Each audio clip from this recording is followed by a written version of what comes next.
Hello student, my self Nitin Saini, I am from IIT Bombay. So आज के session बहुत ही special होने वाला है क्योंकि बहुत से स्टूडेंट का मेरे पास मैसेज आया था कि सर आप आईआईटी जेई और नीट की प्रिपरेशन के लिए किस तरीके से हम स्ट्रेटजी बनाएं और कौन सी बुक फॉलो करें, किस तरीके से पढ़ें जिससे हमको चीज़ें भूलें ना। तो इन सब चीज़ों के बारे में आज डिस्कस करेंगे। तो सबसे पहले मैं आपको बताना चाहता हूँ कि आईआईटी का जो एग्ज़ाम होता है इंडिया में ये 3 आई है। आई आई आई 1 आई से अपना आता है आईआईटी, आईआईटी जेई नीट और एंड ये आईएएस और दिस वन आईआईएम। ठीक है। सो ये जो 3 एग्जाम है ये इंडिया के टफेस्ट एग्जाम माने जाते हैं। तो अगर इनको टफेस्ट बोला गया है तो उसके लिए अपन को जो तैयारी है वो भी अपन को थोड़ा हटके करना पड़ेगा। ऐसा नहीं कि सारे एग्जाम की जिस तरीके से तैयारी करते हैं उस तरीके से इनका तैयारी करेंगे और एग्जाम निकल जाएगा, नहीं। इसके लिए अपन को एक प्रॉपर स्ट्रेटजी के साथ पढ़ना होगा क्योंकि देखिए आज के समय में आप देख रहे हैं इतना कोचिंग इंस्टीट्यूट है, इतना बच्चा पढ़ रहा है, जो कंटेंट आप पढ़ रहे हैं वही बच्चा जो AIR 1 ला रहा है वो भी पढ़ रहा है। बट डिफरेंस क्या आ रहा है स्ट्रेटजी का। वो जो स्टूडेंट जो AIR 1 ला रहा है और एक जो अदर स्टूडेंट है जो कि क्रैक भी नहीं कर पा रहा है, उसमें क्या डिफरेंस है स्ट्रेटजी का। उसके पास एक प्रॉपर स्ट्रेटजी है, गाइडेंस है जिसको वो फॉलो करते हुए अपना स्टडी करता है। बट एक अदर स्टूडेंट जिसके पास कोई गाइडेंस नहीं, कोई स्ट्रेटजी नहीं, सो वो क्या करता है कि अपने रास्ते को ढूंढता रहता है, इसलिए उसको काफ़ी टाइम लग जाता है इन एग्जामों को क्लियर करने के लिए। सो आज हम इन दोनों के बारे में तो मैं नहीं जानता हूँ बिकॉज मैंने एग्ज़ाम नहीं दिया है। बट आईआईटी जो कि मैं आईआईटी बॉम्बे में हूँ और मैंने 2 ईयर आईआईटी जेईई वगैरह की तैयारी भी किया था। सो मुझे इसका है एक्सपीरियंस किस तरीके से अपनी स्ट्रेटजी बनानी चाहिए, किस तरीके से पढ़ना चाहिए। Mostly chemistry, because physics chemistry math. So मैंने अपना फिर केमिस्ट्री की तरफ केमिस्ट्री को चुना है। तो मैं केमिस्ट्री के बारे में आपको आज बताऊंगा कि आपको किस तरीके से केमिस्ट्री को पढ़ना है जिससे कि आप केमिस्ट्री की केमिस्ट्री जान पाए। सो ये अपन स्टार्ट करते हैं। सबसे पहला है कि हम मान लीजिए आपने देखा होगा जब भी आप कोई कोचिंग इंस्टीट्यूट ज्वाइन करते हैं या नई नई तैयारी स्टार्ट करते हैं तब क्या होता है, तब आपके अंदर एक नई एनर्जी होती है, आपका लगता है कि मैं फोड़ दूंगा फाड़ दूंगा। बट क्या होता है 1 मंथ थोड़ा लेवल डाउन होता है एनर्जी का, 2 मंथ और डाउन हो जाता है। तो धीरे धीरे क्या होता है कि वर्कलोड बढ़ता जाता है और आप क्या करते जाते हैं, आपको लगता है बहुत टफ है बहुत टफ है, धीरे धीरे करते हुए 1 साल होता है, आपको लगता है अब नहीं होने वाला है, बहुत ज़्यादा लोड होगा। क्योंकि क्या होता है कि अपने पास छोटा सा कंटेंट होता है तो उसको हम आसानी से संभाल लेते हैं। बट क्या होता है जैसे कंटेंट बढ़ता जाता है तो अपन उस प्रेशर को, उस वेट को झेल नहीं पाते हैं। उस वेट को अपन को झेल नहीं पाने की वजह से हम क्या समझते हैं वो बहुत टफ है। बट ऐसा नहीं है। अपन को अगर अंदर से अपने एक इच्छा है कि हमको आईआईटी जाना है, हमको अपने पेरेंट्स का नाम रोशन करना है, सो हमको क्या करना होगा कि हमको जो हमारे अंदर मोटिवेशन शुरुआत में था वो हमारा मोटिवेशन ऑलवेज बना रहता है। क्यों? अपन को याद, जब भी हमारा मोटिवेशन डाउन हो अपन को याद कर ले रहा है कि हम ये जो तैयारी स्टार्ट किया था वो क्यों किया था, आईआईटी आने के लिए। सो हम इतना जल्दी हार कैसे मान सकते हैं।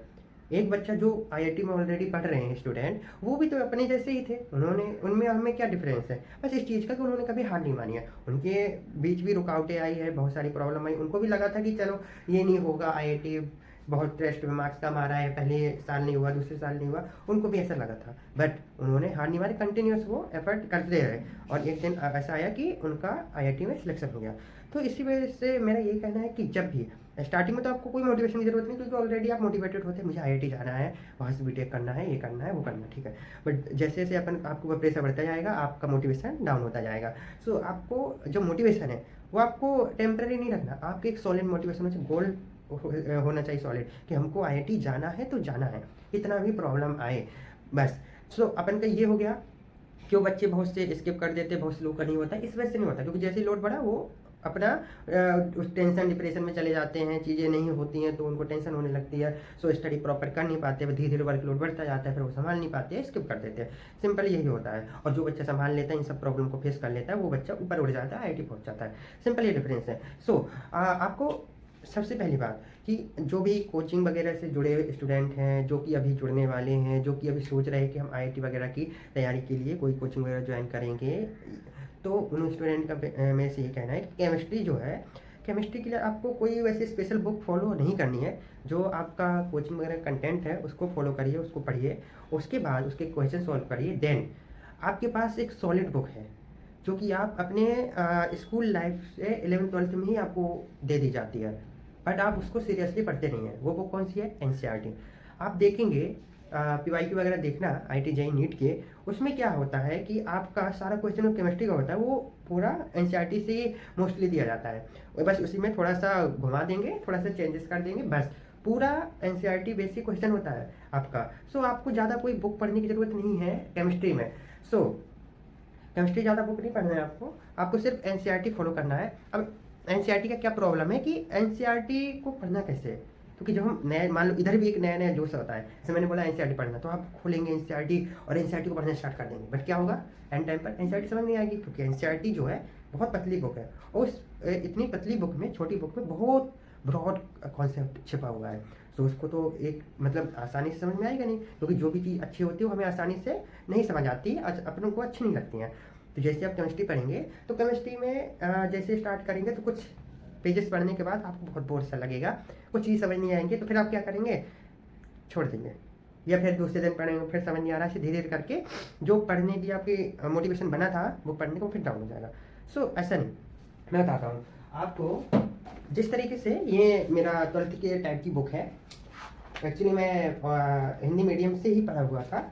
सो आप देख सकते हैं, ये देखिए, हम लोग जब पढ़ते थे सो पूरा 1 to 1, लाइन टू लाइन हम हाईलाइट करते हुए पढ़ते थे, कुछ भी वर्ड मिस नहीं करते थे, क्योंकि इन सारा जो एक लाइन है ना, उसी लाइन में से एक क्वेश्चन बन सकता है।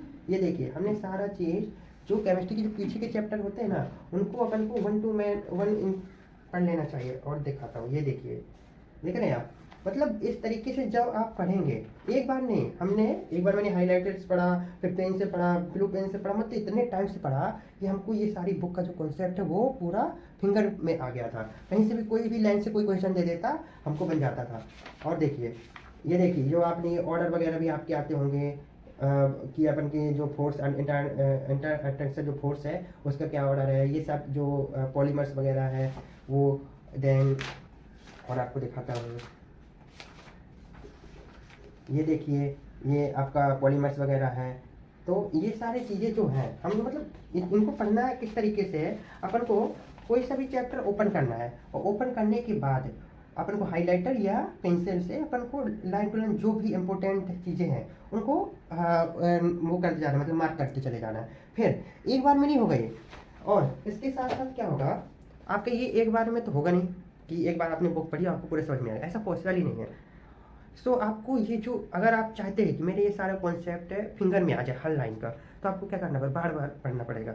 तो उसके लिए अपन को क्यों आईआईटी, आईएएस और आईएम, इनके लिए लंबा टाइम क्यों चाहिए होता है? इसलिए चाहिए होता है क्योंकि देखिए, पढ़ते सब कोई उतना ही शॉर्ट कंटेंट है, बट उसको इतने बार पढ़ डालते हैं कि उनके फिंगर में चीज़ें आ जाती है। अब फिंगर में आ गई तो बस क्या है फिर, एक मिनट,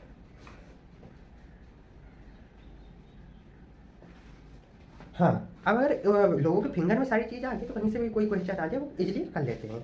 तो सिंपल ये है। तो अब आपको करना क्या है, सबसे पहले आपको जो भी चैप्टर स्टार्ट करना है उनका पीवाईक्यू देखिए, क्वेश्चन आता किस तरीके से उस चैप्टर से। अब आपने समझ लिया कि इस चैप्टर से इस तरीके से क्वेश्चन बनता है, ओके।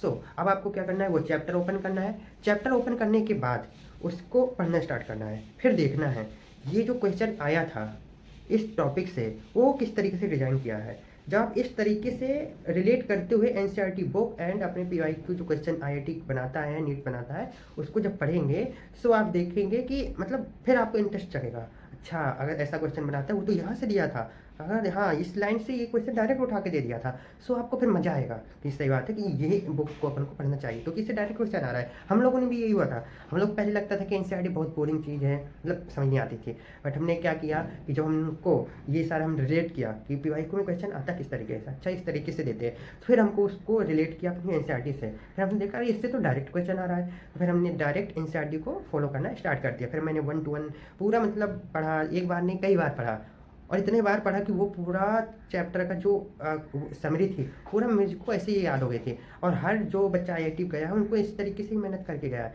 तो यही चीज़ आपको करना है। ये आपका हो गया। अब हमारा ये हो गया कि हमको कौन सी बुक फॉलो करना है, एनसीईआरटी किस तरीके से पढ़ना है वो मैंने बता दिया कि आपको पेपर को देखते हुए बुक पढ़ना है, उसका स्ट्रेटजी समझना है, किस तरीके क्वेश्चन आता है, देन बुक पढ़ना है। और बुक भी अपन को इतने बार पढ़ना है, एक बार में पढ़ के नहीं होगा, बहुत कई बार आपको पढ़ना पड़ेगा, तब जाके आपको उसका कॉन्सेप्ट समझ में आएगा। अगर आपको बोरिंग लगे तो आपका मोटिवेशन मैंने बता ही दिया है, आपको ये सोचना है कि मैं इस आईआईटी जर्नी में आया था क्या सोच करके कि मुझे आईआईटी जाना है। अब मैं इतना जल्दी हार कैसे मान सकता हूँ? अगर मैंने आज लाइफ में हार मान ली तो आगे तो बहुत सारी प्रॉब्लम आने वाली है, तो उसको मैं कैसे फेस करूँगा? आपको मैं बता दूँ, जो आप आईआईटी जेईई वगैरह के लिए स्टडी करते हैं, ये आप जान लीजिए, जिस दिन आप आईआईटी पहुंच जाएंगे आपको वो स्टडी डेली नॉर्मल करनी पड़ेगी। मैं आज आईआईटी में हूँ, मैं जब जेम की तैयारी करने गया था तो मुझे लगता था, मैं दिन रात पढ़ता था, तो मुझे लगता था मैं तो बहुत पढ़ रहा हूँ वो सब चीज़ें। अब मैं इधर आ गया हूँ तो इधर मुझे टाइम ही नहीं मिलता है। दिन भर क्लास जाओ, क्लास के बाद आओ, ये कोर्स ये सॉल्व करो, असाइनमेंट प्रैक्टिकल ये वो, इतना पढ़ना पड़ता है, इतना वर्कलोड कि क्या होता है, और सारा सेल्फ स्टडी करना होता है। आईआईटी प्रोफेसर इधर अपन को ऐसा नहीं पढ़ाता कि बहुत डीपली लो लेवल से जाके पढ़ेगा, नो, आपको ओवरव्यू दे देगा। अब आपको खुद बुक देखना है, बुक को पढ़ना है, उसका क्वेश्चन करना है, सब चीज़।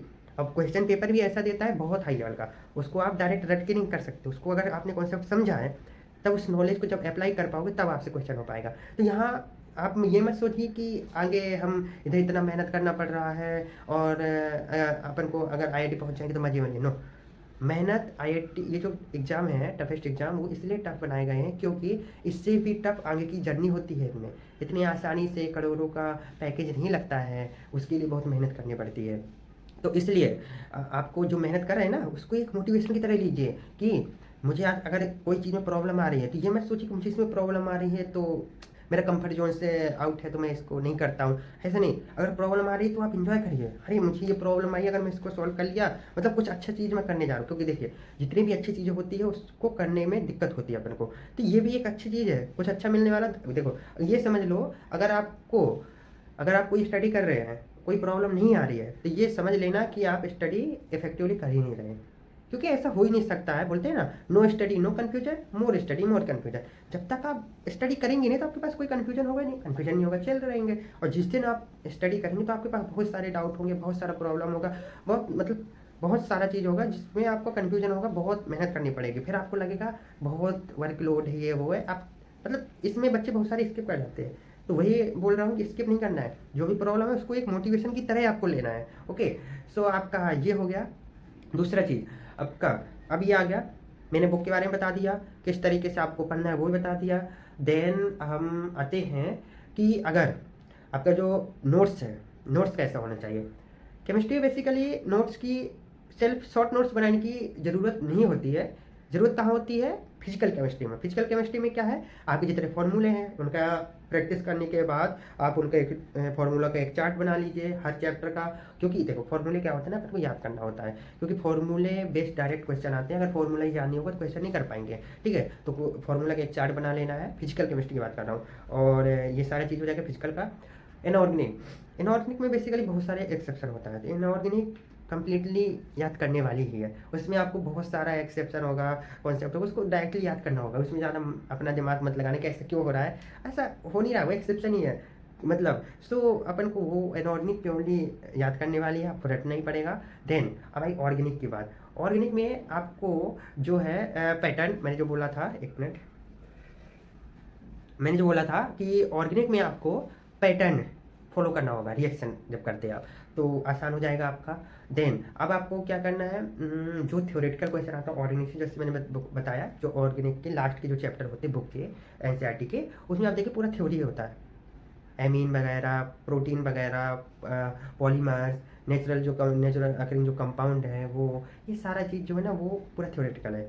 सो उसको आपको कैसे करना है, उसको आपको कोई ये नहीं कि कोई आपको बता देगा बस वैसे हो जाएगा, उससे बस काम नहीं होने वाला, उसको आप खुद को पढ़ना पड़ेगा। तो उससे डायरेक्ट क्वेश्चन एनसीईआरटी से हो देता है।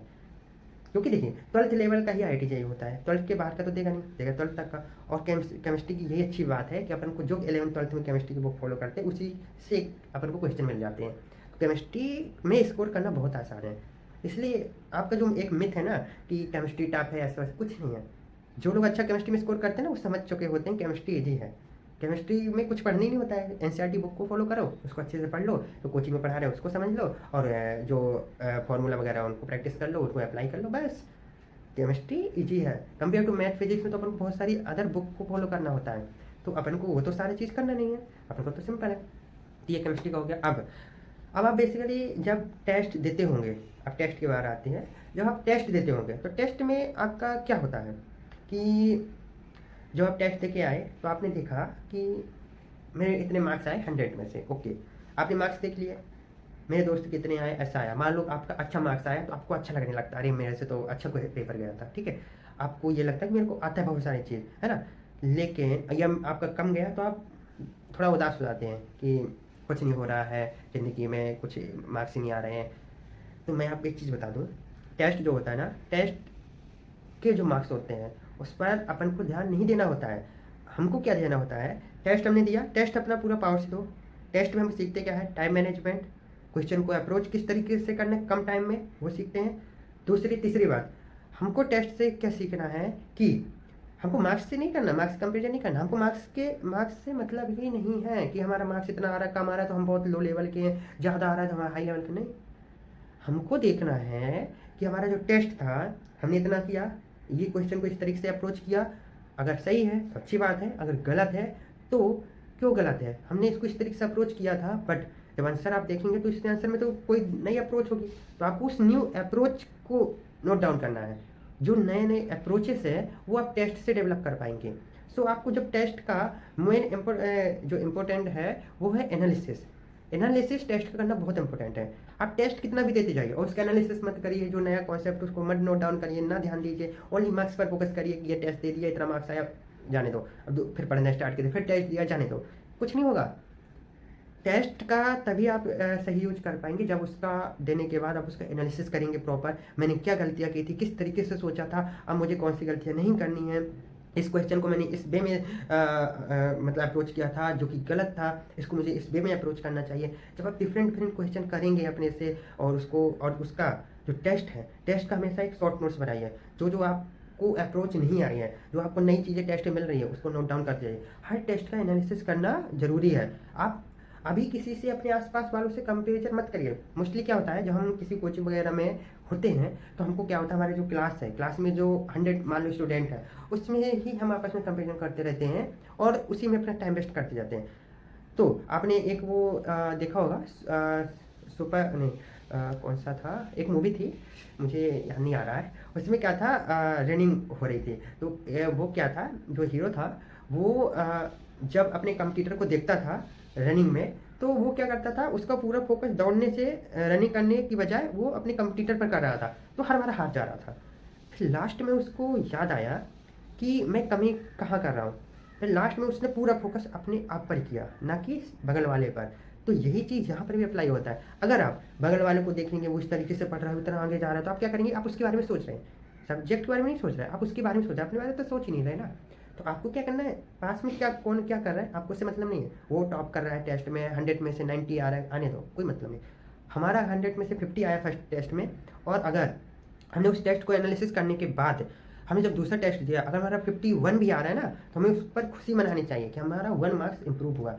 फिर उसके बाद धीरे धीरे जो 1 मार्क्स इंप्रूव अपने आप पर जो इम्प्रूवमेंट हो रहा है उस पर आपको खुशी मनानी चाहिए, ना कि दूसरे का जो अच्छा स्कोर आ रहा है उस पर दुख मनाना। इसलिए मैं बोल रहा हूँ कि किसी से कंपेरिजन मत करो। क्यों? क्योंकि आप देख रहे हैं, आप मान लो एक कोचिंग एलन में आप पढ़ रहे हैं, मैं एलन का ही स्टूडेंट था, तो एलन में आप पढ़ रहे हैं, तो एलन की जो स्टूडेंट है आप उनको उनसे ही फाइट कर रहे हैं ना। लेकिन ऑल इंडिया में देखिए कितनी सारी कोचिंग है, रेजोनेंस है, वाइब्रेंट है, मोसा ने, कितना कोचिंग कोटा तो पूरा भरा पड़ा है कोचिंग से। तो आप उन बच्चों से तो आप कंपटीशन करनी, आपने सिर्फ छोटे से क्राइटेरिया से कंपटीशन कर रहे हैं कि एलन के जो स्टूडेंट है वो भी हमारी क्लास के, बहुत कम स्टूडेंट के बीच आपका कंपटीशन है, आप उसी को सोच करके अपना टाइम वेस्ट करते रहते हैं। नो, आपका कंपटीशन पूरे वर्ल्ड से है।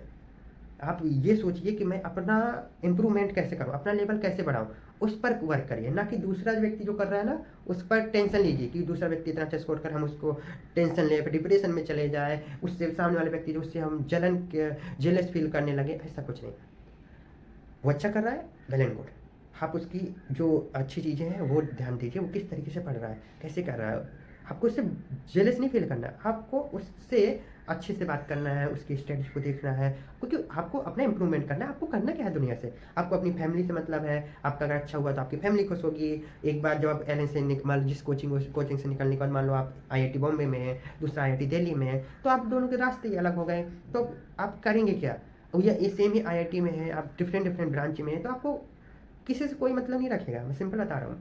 आईआईटी आने के बाद सब कोई अपना अपना ही ध्यान देता है, क्यों? क्योंकि इतना वर्कलोड रहता है, इतना सब चीज़ रहता है, सबके फील्ड अलग अलग हो जाते हैं, कोई किसी से मतलब नहीं रखता, जिसको जो है करते रहो, क्योंकि हमें अपने फ्यूचर को देखना है, हमारा जो गोल है, हमें जो बनना है वो हम किस तरीके से बनेंगे। आईआईटी आके फिर आपका वैसा माइंड सेट हो जाएगा कि हमको बेसिकली अपने गोल तक कैसे पहुँचना है, कैसे हम 1 CR+ पैकेज लें आईआईटी से, तो आपका फोकस वहाँ पर होगा। तो आपको करना क्या है, दूसरे अपना अगर लेवल बढ़ जाएगा, हमारा लेवल मान लो पहले इधर था, अब हमारा लेवल इधर हो जाएगा, तो ऑटोमेटिक हम टॉपर को कंप्लीट करने लगेंगे ना। अगर हमारा लेवल इधर ही है और हम टॉपर से जेलिस कर रहे हैं और अपन पढ़ नहीं रहे हैं, तो अपन लेवल डाउन होगा, तो जो गैप है वो तो डिक्रीज होता है, इंक्रीज होता जाएगा ना, तो अपन तो ऑलरेडी पीछे ही होते जाएंगे। इसलिए अपन को जेलस नहीं फील करना है, अपन को अपने आप के इम्प्रूवमेंट पर फोकस करना है।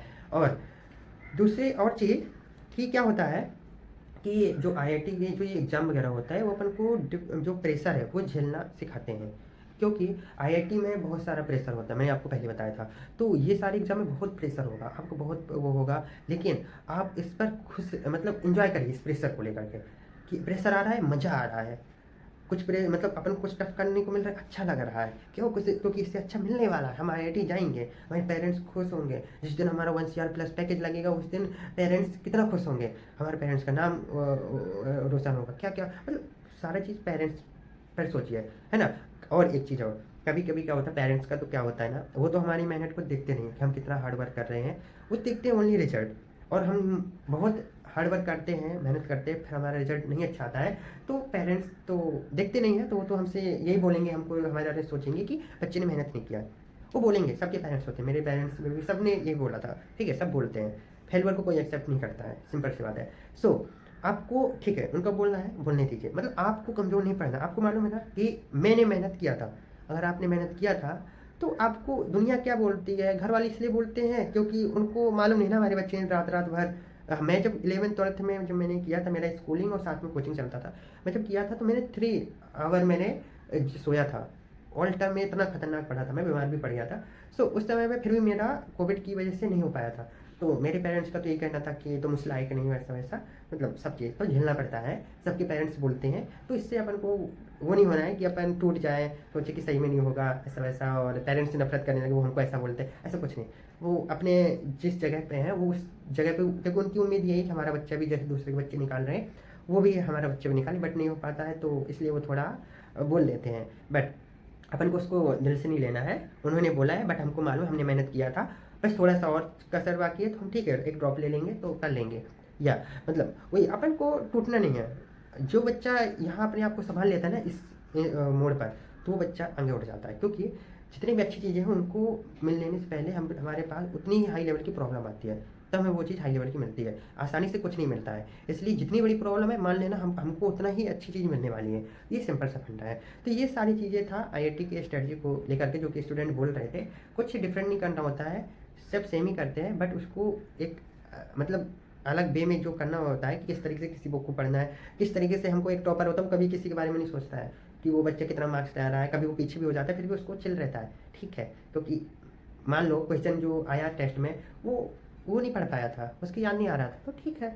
ऐसा थोड़ी ना कि टेस्ट के जो क्वेश्चन है वही आईआईटी पूछ देगी, ऐसा पॉसिबल ही नहीं है। वो तो टेस्ट एक पता है क्या टेस्ट क्या करता है, एक अपन को माइंडसेट, टाइम मैनेजमेंट, जो अप्रोच क्वेश्चन करने की, ये सारी चीज़ डेवलप करता है ना, कि एज इट इज क्वेश्चन आता है, इसलिए एक टॉपर सब क्लियर होता है ये सारी चीज़। बट जो एक अदर स्टूडेंट होता है वो इन सब चीज़ों में फंस जाता है, टॉपर को देखते हुए डिमोटिवेट हो जाता है, ऐसा हो जाता है, उससे जेलस करने लगता है, बुराइयाँ होने लगती है। तो ये सब चीज़ें अपन को नहीं करनी है। अगर आप इन सब चीज़ों को नहीं करेंगे, प्रॉब्लम आएगी, उसको फेस करते हुए आगे बढ़ते जाएंगे, डेफिनेटली आप आईआईटी में आसानी से पहुँच जाएंगे, बिलीव मी। तो आपको ये सारी चीज़ें करना है। बाकी आपको जो भी प्रॉब्लम है, जो भी चीज़ हो, तो कमेंट में करिए, जो भी और भी चीज़ें गाइडेंस लेनी हो, कहीं प्रॉब्लम आ रही है, ऐसा हम कर रहे हैं, इसकी वजह से ये प्रॉब्लम आ रही है हमको, अब इसको किस तरीके से करें, ऐसे करें, वो सारी चीज़ आप कमेंट में बोल सकते हैं। मैंने एक टेलीग्राम चैनल की भी डिस्क्रिप्शन में लिंक डाल देता हूँ, उसमें भी आप जा करके देख सकते हैं, ज्वाइन कर लीजिए, वहाँ मैसेज कर दीजिए कि ऐसा ऐसा, तो ठीक है, वहाँ पर हम डिस्कस कर लेंगे।